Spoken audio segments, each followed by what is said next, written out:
Mesdames et messieurs, bonjour et merci de rester connectés sur Afro Info 243, la meilleure chaîne d'information en ligne à l'est de la République démocratique du Congo. Et bien, ce matin, nous revenons sur cette guerre du M23, où le signal qu'après les retraits du M23, soutenu par la force de l'armée rwandaise RDF, cette rébellion qui a commis des massacres des populations à Kishiché, des forces communes maintenant sont découvertes après justement les retraits. Les CPG RDC exigent que le président Paul Kagame soit poursuivi pour crimes contre l'humanité pour son soutien en hommes et en armes au groupe terroriste du mouvement du 23 mars M23. C'est ce qu'on peut lire dans leur communiqué publié ce mercredi 13 mars 2023.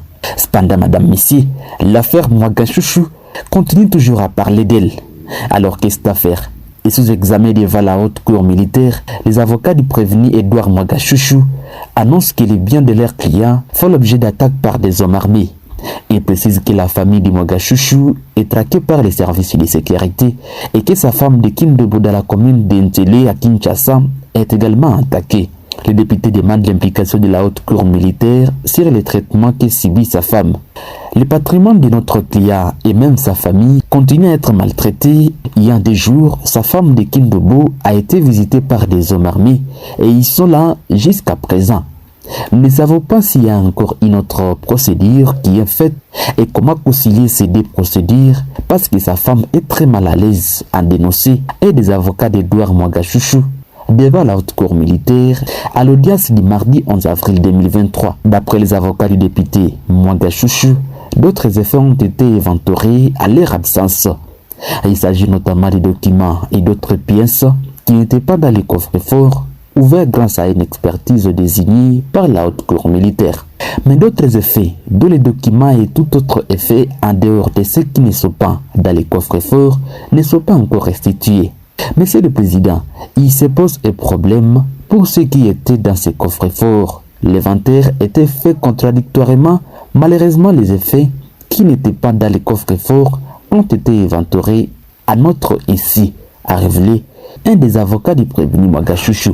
Plusieurs ministères et autres effets ont été découverts dans les maisons du député à Kinshasa et dans les locaux de la société CMB. Mwagashushu est soupçonné d'avoir participé à un mouvement insurrectionnel, d'entretenir les liens avec les rebelles du M23, de citer les militaires à commettre des actes contraires au devoir et à la discipline, de détenir illégalement des munitions de guerre. Il a été arrêté et détenu à Mankala, à Kinshasa, capitale congolaise. Les forces armées de la République démocratique du Congo ont communiqué sur la situation qui a prévalu ce mercredi 12 avril au Monyindu groupement Kibumba dans la province du Nord Kivu. Dans cette déclaration, l'armée loyaliste de la République démocratique du Congo rejette avec véhémence les accusations qu'elle considère non fondées, véhiculées par les terroristes du M23 et alliés de l'armée rwandaise RDF. Elle aurait violé les cessez-le-feu à Kibumba. Elle considère cependant cela comme étant un jeu de pyromanes, super-pompiers, orchestrés de toutes pièces, qui ne veulent pas s'inscrire dans la volonté des accords des chefs d'État d'Afrique de l'Est. A posté le lieutenant-colonel Njiki Kaiko Guillaume, porte-parole du gouvernement militaire du Nord Kivu.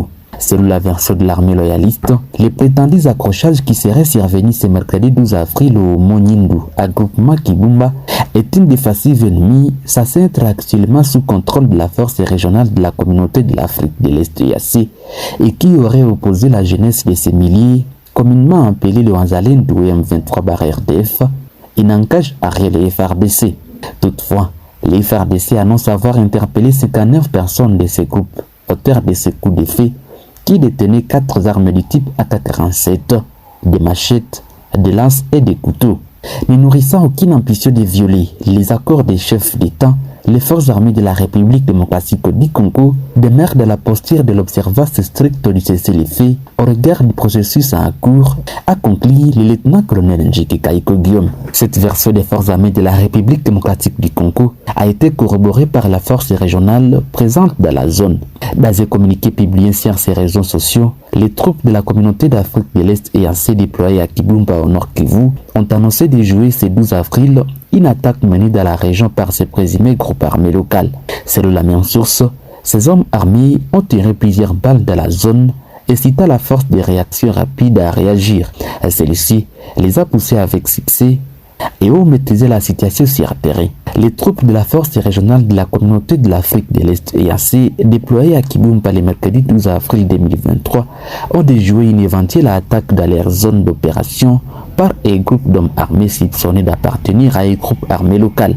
Les hommes armés d'orientation étaient susceptibles de commettre des atrocités à Kibumba dans le territoire de Nyiragongo ont tiré plusieurs coups de feu dans la zone, incitant une force de réaction rapide à réagir, les repoussant avec succès et maîtrisant la situation, peut-on lire dans leur communiqué. En même temps, les troupes ont renforcé les patrouilles dans la zone pour dissuader toute nouvelle menace, en particulier pour la population locale qui a depuis été sensibilisée à poursuivre ses activités normales. L'EAC continue de protéger les moyens de subsistance des citoyens dans les zones qu'ils occupent et exhorte la population locale à retourner chez elle, à renchérir la force régionale. De l'autre côté, des officiers, dont l'un des forces armées de la République démocratique du Congo FARDC et un autre de l'éco-garde, ont été arrêtés à Tchavignonké, une petite entité lacustre située dans le territoire de Beni au Nord Kivu. D'après nos sources sur place, ces derniers seraient impliqués dans les échauffourées qui ont été observées le week-end dernier dans cette partie entre la coalition FARDC et EcoGarde et la population civile. Ces altercations avaient conduit à la mort de 6 personnes et 14 blessés. Cette nouvelle est aussi confirmée par le capitaine Anthony Maluchai, porte-parole du secteur opérationnel Sokola 1 Grand Nord, qui précise que cette arrestation est intervenue après que des enquêtes ont été menées sur place. Pour approfondir plus les enquêtes, la commission a décidé premièrement l'attestation des 2 commandants FARDC et EcoGarde qui ont amené les éléments de la destruction des hits. Deuxième, la commission projette dans un prochain avenir une rencontre entre les représentants de la population de Tchavignonké, de l'ICSN et de FARDC pour trouver une solution durable à ces conflits qui semblent profiter aux ennemis de la paix et aux politiques à mal de positionnement, a-t-il indiqué dans une dépêche parvenue à Politico.cd. Cette série d'arrestations devrait calmer les esprits de toutes les parties, un conflit qui menaçait de créer une méfiance entre les 2 parties protagonistes. À Kinshasa, cependant, l'Assemblée nationale a recommandé mercredi 12 avril la destitution d'à 48 heures du directeur général de la Société nationale d'électricité ASNEL, Fabrice Lusingé, à la suite d'une interpellation. Accusé de manque de vision claire pour l'électrification du pays, ce mandataire de l'État n'a pas pu convaincre les députés nationaux lors de sa réplique. Devant la représentation nationale, Fabrice Lusingé est revenu sur le plan d'action 2023-2027 portant sur le rétrécissement de la SNEL, une démarche qui n'a pas dissuadé l'auteur de l'interpellation ni l'Assemblée plénière. Une mesure qui rejoint l'auteur de cette interpellation, Prosper Boukassa, élu du territoire de Luilou dans la province de Lomami. Et puis pour finir, le président de la Confédération helvétique, Alain Berset, est arrivé ce mercredi 12 avril à Kinshasa pour sa première visite officielle à la République démocratique du Congo.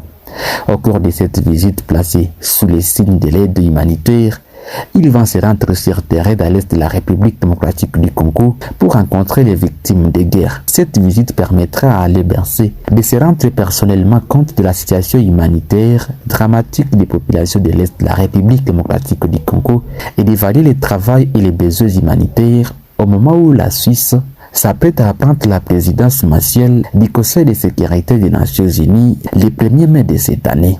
Mesdames et messieurs, c'est par là que nous arrivons à la fin de cette émission. Merci de nous suivre sur Afro Info 243. Nous disons encore merci pour vos différents commentaires. N'oubliez pas à liker et partager la vidéo. Je suis Richard Maliro pour Afro Info 243.